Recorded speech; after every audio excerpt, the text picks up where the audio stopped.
At 10:50 p.m. outside the Hilton, her lover said, "She told me you'd be asleep."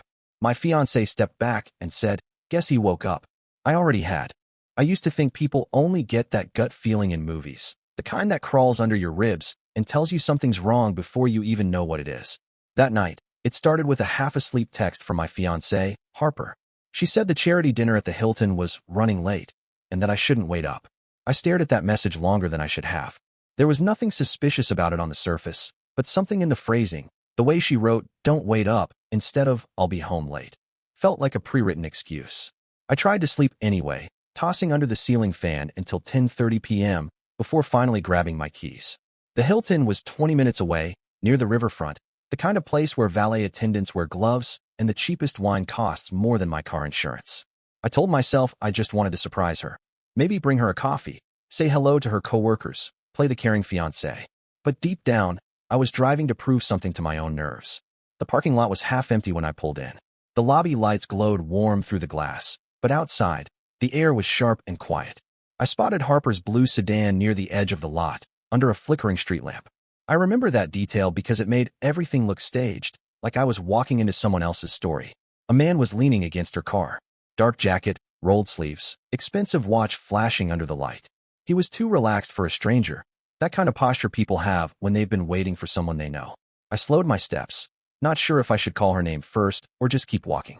Before I could decide, the man looked up, smirked slightly, and said, "She told me you'd be asleep." My mind didn't process it at first. The words landed before I even saw her. But then the passenger door opened, and Harper stepped out. Hair down, dress wrinkled like she'd been sitting somewhere for hours, or lying somewhere. She froze when she saw me, the shock quickly replaced by something else. Not guilt, not fear. Annoyance. She said, "Guess he woke up," like it was a punchline between them. I remember my hand tightening around the car key in my pocket. The man, later I'd learn his name was Damon, stood there watching, smirking like he was daring me to react. The silence between us stretched until the valet near the entrance glanced over, sensing tension. Harper moved first, walking around to the driver's side like she wanted to pretend nothing had happened. I stepped forward and asked her if this was a joke, if she wanted to explain what "he told me you'd be asleep" was supposed to mean. She said something about work contacts and "don't make a scene," but her eyes flicked toward Damon every time she spoke. I knew that look. The one that silently checks if the other person is still watching, still protecting the lie. Then it got worse. Her purse slipped from her shoulder as she tried to open the car door. It hit the pavement, spilling everything. Wallet, compact, lipstick, a room keycard, and a folded napkin with a phone number and 11 p.m. Suite 60 for written on it. The napkin fluttered right to my shoes. Damon stepped forward fast, trying to grab it, but I was faster. I picked it up, looked at the writing, and then at him. He didn't even bother hiding the reaction, just smirked again. That little tilt of the head like a silent, "yeah." Harper hissed his name under her breath, grabbed the purse, and started throwing everything back inside with shaking hands. I could feel my pulse hammering in my ears. There was no scene left to avoid. The scene was already happening. People near the entrance were watching now. One of the valets walked closer, pretending to check the parked cars, but really keeping an eye on us in case something exploded. Harper suddenly straightened up and snapped that I was acting crazy. Damon laughed softly behind her, said something about letting adults talk, and walked toward the lobby doors. That's when I noticed it, the faint glint of something hanging from her purse strap. A bracelet. Silver, minimal, but I'd seen it before. It wasn't hers. Harper noticed where I was looking and quickly shoved the strap out of sight. She muttered that it was a gift from a coworker. But the charm on it was a set of engraved initials, JB. I didn't know a coworker named JB, but I did have a best friend with those initials, Jared. For a moment, I thought maybe my brain was misfiring from adrenaline. I crouched, pretending to fix the fallen napkin again, just to buy a few seconds to breathe. Everything about that moment felt rehearsed. Her excuses, his smirk, the way they seemed to expect me to either shout or leave. But I didn't do either. I just said I'd see her at home and walked back toward my car. She called after me once, sharp, nervous, but I didn't look back. Damon stayed near the door, pretending to check his phone like he was in control. But as I turned the corner toward the exit, I saw something that made him shift uncomfortably. A man in a hotel uniform came out carrying a black leather overnight bag with a Hilton tag. He looked around, spotted Harper, and said something about forgotten luggage from Suite 604. Her eyes widened. She said she didn't know what he was talking about, but the staffer insisted, holding out the tag with her name written on it in the guest section. That's when Damon quietly turned away and walked back inside. I stood in the shadows near my car and watched the whole thing unfold. Harper snatched the bag, muttered something to the staffer, and hurried to her car like she couldn't get away fast enough. She didn't even look around to see if I was still there. When she drove off, I walked back to where they'd been standing and looked down. The napkin was still half torn where I'd held it. The ink from the phone number had smudged from her fingers. It was all so painfully ordinary. No dramatic music, no shouting, no broken glass. Just the quiet hum of the parking lot lights and the faint echo of tires rolling away. On the drive home, I couldn't stop replaying that single line. She told me you'd be asleep. It was the kind of sentence that doesn't just tell you what happened, it tells you what they thought of you while doing it. By the time I got home, it was past midnight. Her car wasn't there. I sat in the living room staring at her framed photo on the shelf, still smiling in some forgotten summer light. My hands shook every time I looked at the bracelet charm in my pocket, the one I'd quietly pulled off her purse when she wasn't looking. JB. Jared. The realization hit, like a slow burn spreading through my chest. If it was true, if my best friend was even remotely involved, then the man at the Hilton wasn't the full story. He was a distraction, a cover for something deeper. I sat there until dawn, staring at that small piece of metal, waiting for the sound of her car in the driveway. But it never came. Instead, at 8:12 a.m., I got a message from Jared. "Hey man, heard you had a rough night. You okay?" I didn't reply, because now I knew. He already knew what happened before I said a word. And that meant Harper wasn't the only one lying to me. By the next morning, the bracelet felt like it was burning a hole through my pocket. I'd barely slept.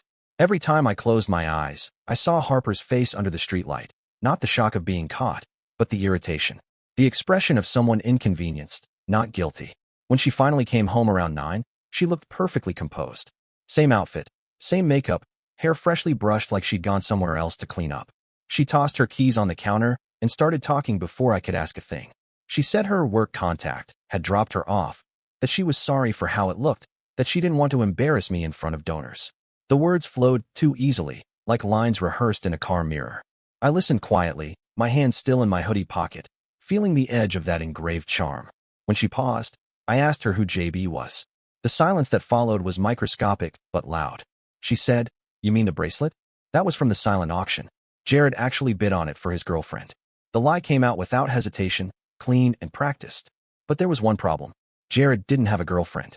He hadn't for almost a year, not since he'd moved downtown and started his new job. I'd helped him move into that apartment. I'd seen him living alone. I didn't call her out. I just nodded and said I had a meeting to get to. She smiled like she'd just passed a test.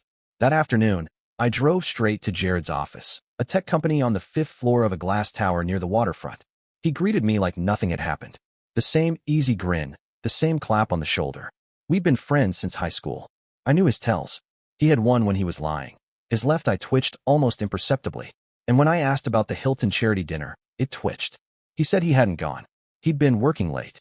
Then he caught himself, as if realizing too late that his alibi matched Harper's. I didn't push. I thanked him, said I'd just been confused, and left. But something was wrong beyond the obvious betrayal. It was too organized, too synchronized. Harper's fake explanations, Jared's rehearsed tone, the man at the Hilton, Damon, acting like he had every right to be there. It wasn't impulsive infidelity. It was patterned. That evening, the Hilton called my number. The woman on the line asked if Ms. Harper Lindell was available. I said I was her fiancée and asked what it was about. The woman hesitated, then explained that they'd found a black clutch bag labeled with Harper's name and guest code. Inside, they said, was an ID, a cosmetics bag, and a small electronics case. I told them I'd pick it up. When I arrived, the same valet from the night before recognized me. He gave me a careful nod and led me to the lost and found office behind the reception desk. The attendant handed me a small sealed package. Inside, wrapped in a towel, was a compact black camera, one of those miniature ones influencers use to record vlogs. It still had a memory card inside. For a second, I thought maybe it was part of Harper's charity work. She did social media for a nonprofit, sometimes filmed events. But when I plugged the memory card into my laptop later that night, my stomach turned. The files weren't labeled by date. They were coded.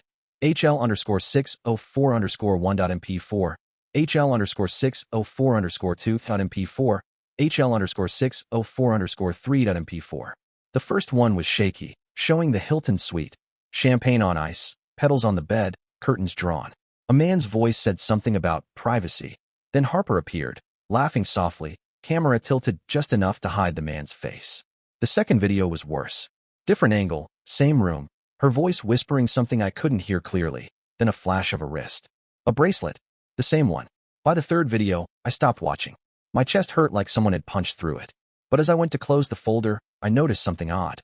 The third file's reflection in the mirrored background briefly showed two men, one on the bed, the other standing near the balcony door, half turned toward the camera. The second man was wearing a suit with a hotel badge. The badge read, Event Director, D. Carson. Damon. It wasn't just a lover. It was her boss. I stared at the name for a long time. It explained too much. Why she was working late so often, why her promotion had come out of nowhere, why she always seemed anxious when I mentioned visiting her office. The part that broke me wasn't the affair itself. It was realizing that the man from last night wasn't even the secret she was protecting most. He was just one of them. For the next few hours, I sat at my desk trying to breathe through it. My pulse was steady but cold, like I was watching my own life from somewhere far away. I wanted to confront her, scream, do something, but there was a new voice in my head. Calm, deliberate, not angry. It said, you don't get revenge in a storm. You wait for silence. I copied the videos to a private drive and deleted them from the camera. I put everything back into the Hilton bag and locked it in my car trunk. When Harper came home that night, she acted like nothing had happened. She made dinner, asked about my day, told me her boss had approved her next project. Every word was a small, perfect lie. I pretended to believe her. I laughed where I was supposed to, nodded when she talked about timelines and deadlines. She looked relieved, like I'd finally dropped it. But while she was cleaning up the dishes, I checked her phone sitting on the counter. It was open to a text thread with someone named DC. The most recent message read, tomorrow 6 p.m. Same suite. Don't park close this time. I memorized the number, took a photo of the screen, and went upstairs before she noticed. The next day, I called the Hilton pretending to be booking a corporate dinner. I asked which event rooms were available for Saturday.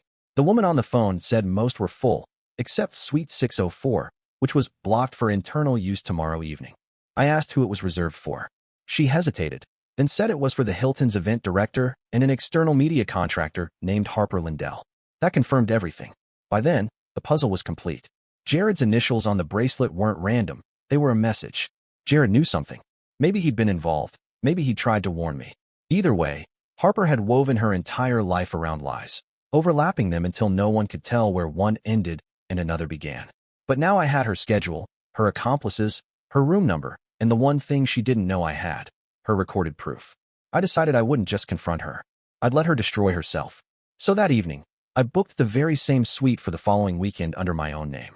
I told the hotel it was for a rehearsal dinner and asked if they could provide catering and champagne service identical to what had been arranged previously. The staff seemed pleased with the business. They even mentioned that Harper and Damon had been wonderful clients. I smiled and said, let's make it even more memorable. When I hung up, I wasn't shaking anymore. There was no rage left. Just focus. The kind that settles in before a decisive move. The next night, the one she thought would be another secret, was going to end differently. And the best part? She wouldn't even realize how deep the trap was until the hotel sent the bill. By Saturday afternoon, my plan was in motion. I didn't tell anyone where I was going, not even Jared. I needed absolute silence. The Hilton staff had reserved the rooftop suite, the same one Harper had used, and when I arrived early, the manager personally showed me the setup. Candlelight dinner, champagne chilling, soft jazz on the playlist. A perfect imitation of what she'd ordered before. What they didn't know was that this wasn't going to be a romantic night. It was going to be an exposure. I asked the staff to attach all future invoices to the same client accounts as before. The manager happily agreed, said it would simplify the billing for Ms. Lindell's corporate package. I nodded. That phrase, simplify the billing, became my weapon. After the staff left, I stood in the center of the suite and looked around. Everything was pristine. The bed perfectly folded, the balcony curtains pulled back to reveal the river view glowing under the dusk light. For a few seconds, I just let the silence settle in. This was the same room she had whispered in, laughed in, cheated in.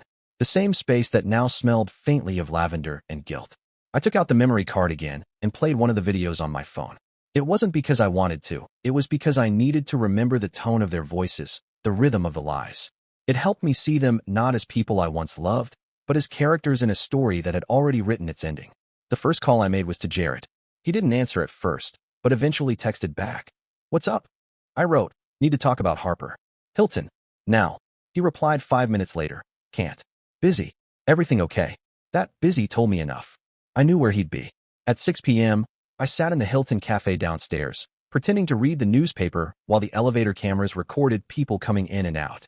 At exactly 6:14, Harper arrived, in the same beige coat she'd worn the night I caught her. She wasn't alone.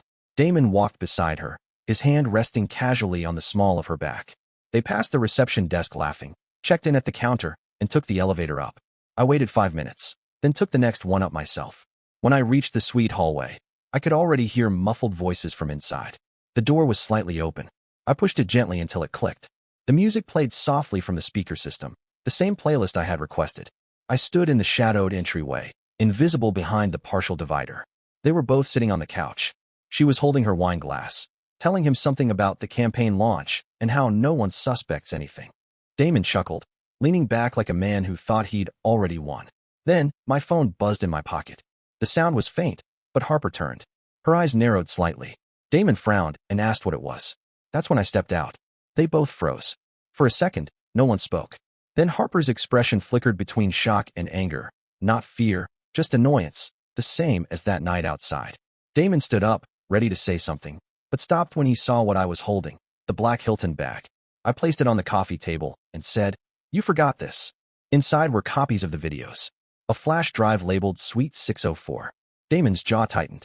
Harper muttered something like, "This isn't what it looks like," but I interrupted calmly, telling her I already knew the details, the nights, the payments, the room number, even the hotel staff's record of who reserved it under whose name. I told them that every charge had been relinked to both of their corporate cards. Harper laughed once, short and forced, thinking I was bluffing. Then I opened my phone and showed her the billing email I'd just received. The Hilton confirmation that the evening's charges will be processed under the existing client record shared by Ms. Lindell and Mr. Carson. The color drained from her face. Damon tried to grab his phone, probably to call the manager, but I said quietly that it wouldn't help. I'd already spoken to corporate. They'd been more than happy to provide invoices for business entertainment to all relevant accounts. It wasn't illegal. It was just ruinous. Damon's company had strict codes about employee conduct and misuse of business expenses. Harper's nonprofit depended entirely on sponsor trust. Once the receipts went public, and I intended them to, both of them would be finished. The moment hung there like a lit fuse. Harper tried to stand, her voice trembling as she said she could explain everything. But when she stepped forward, her purse slipped again, spilling her phone across the floor. The screen lit up. I didn't need to unlock it. A preview of the latest message appeared on top. From Jared. It said, "Tell him it's over. He'll believe you. Damon's not the threat." For a moment, all the air left the room. I bent down, picked up the phone, and looked straight at her. "So this was the plan?" I asked. "Use Damon to distract me while you and Jared cleaned up behind the scenes?" She started shaking her head, but the truth was already spilling through her silence. Damon cursed under his breath and stormed toward the door, realizing he'd been part of a setup too. I let him go. He wasn't the target anymore. When he was gone, Harper dropped onto the couch, covering her face. She muttered that she'd made a mistake, that it wasn't supposed to go this far. I almost laughed. She wasn't sorry for what she'd done. She was sorry she'd lost control of the game. I turned toward the balcony, letting the cold wind hit me for a second.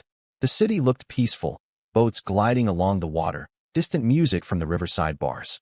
Down below, life kept moving, unaware that everything up here was crumbling. Before leaving, I placed a small envelope on the table. Inside was a note and the engagement ring she'd left on my dresser that morning, pretending it was for cleaning. The note had one sentence. "Check your email." At 7 p.m., as I walked through the Hilton lobby, I saw two employees huddled behind the counter, whispering. One of them held a printed document with Harper's name highlighted. They didn't notice me. By 7:30, I was home, sitting at my desk again. My email inbox already had 3 new messages. One from Hilton Corporate, one from Damon's HR department, and one from Harper herself. The first was a courtesy notice confirming the shared billing adjustment request had been processed. The second, from Damon's company, was a notice of investigation citing allegations of misconduct. The third, from Harper, simply said, "What did you do?" I didn't reply. Instead, I uploaded the 3 hotel videos to a private cloud folder labeled Documented Evidence, shared the link with an anonymous tip line for her organization's sponsors, and logged out. That night, I didn't sleep either. But this time, the silence didn't hurt. It felt like closure tightening around the last open wound. The next morning, the city woke up to a quiet scandal. A leaked email thread between Harper's charity and the Hilton PR department was circulating online. Discussions about improper use of donor funds, and executive entertainment expenses. The photos attached showed the same suite number that appeared in her own Instagram post a week earlier. I didn't leak it. I didn't have to. The Hilton's compliance team did that themselves, probably to save face. By the end of the day, Harper's job was suspended pending internal review. Damon's profile disappeared from the company website. And Jared? He texted again that evening. Bro, I think we should talk before this gets worse. I looked at the message for a while, then deleted it. Because the thing about betrayal is, it doesn't end when you expose it. It ends when you stop explaining yourself to the people who started it. Still, I wasn't finished. There was one more step, one final thing to make sure she understood what it meant to lose everything she'd gambled with. And it was already set in motion. By Monday morning, the dominoes had started to fall faster than I'd expected. The Hilton had officially forwarded copies of the invoice to both corporate accounts, Harper's Charity Foundation and Damon's event management firm. The charges were itemized: luxury suite, champagne package, catering, spa add-ons, and private room service. Nothing in the list was illegal, but every item screamed scandal when placed under the heading corporate expense claim. At 9:42 a.m., Harper called. I didn't answer. At 9:45, she texted, "Please, we need to talk. It's serious." At 10:01, a screenshot appeared, the invoice itself. Her message beneath it said, "They're saying this came from my account. Tell them it's a mistake." I didn't respond. She'd spent weeks telling me I was imagining things, convincing herself she could build an empire on lies. Now she wanted me to fix the paperwork she'd used to hide them. By noon, the story had spread. Damon's company released a statement about an internal matter involving misuse of funds. Harper's charity board quietly scrubbed her name from their website. And then came the final blow, the Hilton's PR division. They released their own statement claiming that an employee and a contractor had misrepresented private use of a corporate suite as an official event booking. The photo they used in the press release wasn't explicit, but it showed the suite table, champagne glasses, rose petals, and Harper's recognizable beige coat draped over a chair. The caption under the leaked email thread read, "Guest, Harper Lindell. Event Director, D. Carson." Within hours, the sponsors started pulling out. I watched it unfold from the quiet of my apartment, laptop open, phone buzzing constantly. The same people who'd praised Harper for her professionalism were now tweeting about ethical boundaries. Her name became a headline, then a footnote. But it wasn't satisfaction I felt. Not triumph, not revenge. Just the slow, steady realization that I'd finally reached the end of something that had been decaying long before I saw it. That evening, I got a knock on my door. When I opened it, Harper stood there. No makeup, hair tied up, wearing the same coat from that night at the Hilton, the one that had now become infamous. Her eyes were red, not from tears but exhaustion. She asked if she could come in. I stepped aside. She didn't sit down. She just stood in the living room, looking at everything: the empty coffee table, the turned-off TV, the photo of us still sitting on the shelf. Then she said quietly that her board had suspended her without pay, that Damon had been fired, and that someone leaked the files. I didn't answer. I just looked at her, waiting. Finally, she said the words I'd been expecting. "Was it you?" I told her the truth, that I hadn't leaked anything, that all I did was forward the hotel's billing emails to the compliance offices that were already entitled to them. Everything else spread on its own. She tried to argue that I'd set her up, that I'd sabotaged her career out of spite. I didn't raise my voice. I just reminded her of the night outside the Hilton, the line Damon had said, the one she'd laughed at. "She told me you'd be asleep." That shut her down. She lowered her gaze, her voice trembling when she said she never meant to hurt me, that it just happened. The kind of excuse people use when they still think betrayal is an accident. Then she asked something that caught me off guard. She asked if I could at least help her clear it up. If I could talk to someone at the Hilton, say it was all misunderstood. I almost laughed. After everything, the lies, the manipulation, the years of pretending, she still believed I'd cover for her. I told her she should start by returning the ring she'd left on the kitchen counter. She stared at me for a long time, then finally placed it on the table. Her hand lingered over it, trembling. She said quietly, "You think this will make you feel better?" Watching me fall. I told her it wasn't about watching anything. It was about finally not being the only one in the dark. She left without another word. The sound of the door closing echoed through the apartment like a period on a sentence that had taken years to write. I thought that would be the end of it. But the story didn't fade, it grew. 2 days later, Jared called me from an unknown number. His voice was strained, angry, defensive. He said Harper had told him I'd ruined everything, that if I didn't fix it, she was going to tell people I'd blackmailed her. That was the moment I realized they were still playing the same game, even after losing the board, the jobs, the reputation. still trying to twist the story one last time. I let him finish, then said simply, "Jared, check your company inbox." He went quiet, then hung up. I knew why. I'd sent the same invoice to his firm that morning, because the financial audit trail showed he'd transferred funds to Harper's charity account 2 weeks before the suite booking. I didn't need to say a word. His signature spoke for itself. The next day, I received a message from Hilton Corporate's legal team thanking me for my cooperation and confirming the investigation was closed. They refunded my deposit for the suite and added a note of apology for the inconvenience caused during the billing reconciliation. That refund was the cleanest victory I'd ever seen. After that, I stopped checking the news. Harper moved out of her apartment. Damon left the city. Jared deleted all his social media. The headlines moved on to new scandals, and their names disappeared beneath fresher gossip. For me, life became strangely quiet. I sold the engagement ring and used the money to book a solo trip, not out of celebration, but because I needed to see something new. Somewhere that wasn't tied to the smell of hotel carpet or the sound of late-night excuses. I didn't tell anyone where I went. I just drove west until the roads turned to coastline. One evening, I stopped at a diner overlooking the water. The waitress brought me coffee, and in the reflection of the window, I saw my own face. Not angry, not broken, just older. For the first time in months, I wasn't waiting for a call, a lie, or a confrontation. Just the sound of waves and the faint hum of passing traffic. That night, I opened my phone for the first time in days. There was one unread email in my inbox, from Harper. The subject line said, "You won." I didn't open it.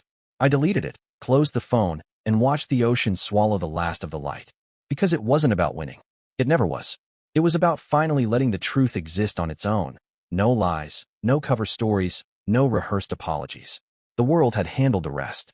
And somewhere, miles away from the Hilton, from Jared, from all of it, I finally slept.